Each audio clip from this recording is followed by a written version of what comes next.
Hi guys, so kudos to Joanna Cherry of the SNP for standing up for her constituents who are suffering the consequences of Brexit at the moment. This is exactly what an MP should be doing. Now, businesses in Tory constituencies must be deeply frustrated and angry. Cherry asked Penny Mordaunt, the International Trade Minister, if her government would help out businesses who are struggling with the costs of Brexit, and her response was, well, we didn't understand Brexit. Yes, she basically said that. Brexit has erected trade barriers with the European Union, and businesses are struggling with imports and exports. A new business in my Edinburgh South West constituency lost thousands of pounds importing a consignment of honey because it lacked the correct paperwork, and a huge amount of effort went into sorting that paperwork out, which was ultimately unsuccessful. Now, the Scottish Chamber of Commerce tells me that Scottish businesses are effectively spending twice as much in costs due to inconsistencies in interpreting rules for imports and exports across the European Union and their partnership countries. Now, this situation has been brought about by Brexit, so the government has a responsibility to help businesses like that small business in my constituency. So will she reopen the Brexit Support Fund to help business? Now, the Brexit Support Fund was set up at the beginning in order to help businesses deal with the consequences of Brexit. It was closed down, so will it be reopened? Well, I would say two things in response to that. First of all, many of the friction that she's talking about, much of that is coming from the EU's requirements on us. That's the consequence of being a third country. That's what you voted for. That's what you campaigned for. That's what you wanted. Now you're complaining that you got what you wanted.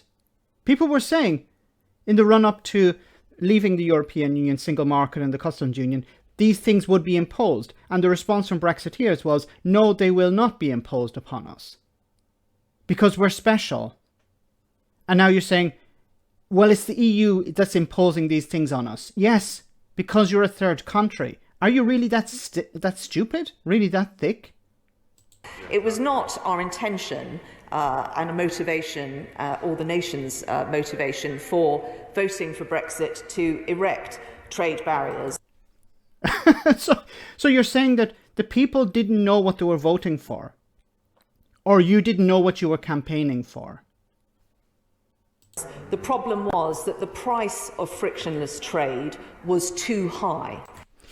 Now we get to the crux of the problem. So we had to leave the single market and the customs union because if we stayed, we'd probably have to allow freedom of movement of people, and that was a price too high because we would have upset the racists.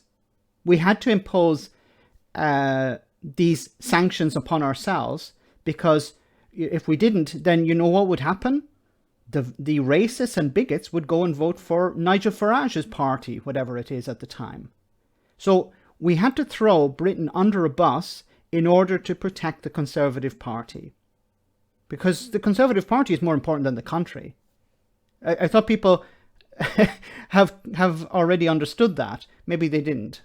That is why the UK has left the EU. What we want to do is remove barriers. We want as frictionless trade as possible, and I hope that she will help us make the case to the EU. This is gaslighting on an epic scale. So the SNP were against Brexit. Scotland voted against Brexit. And you have a Tory minister begging, well, maybe not begging, but asking the SNP to help the UK government make the case for what?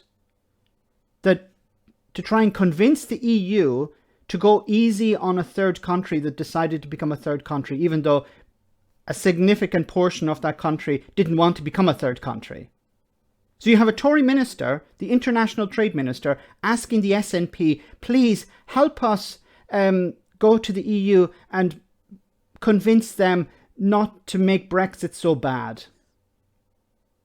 What a pathetic individual this is. What a pathetic government she represents.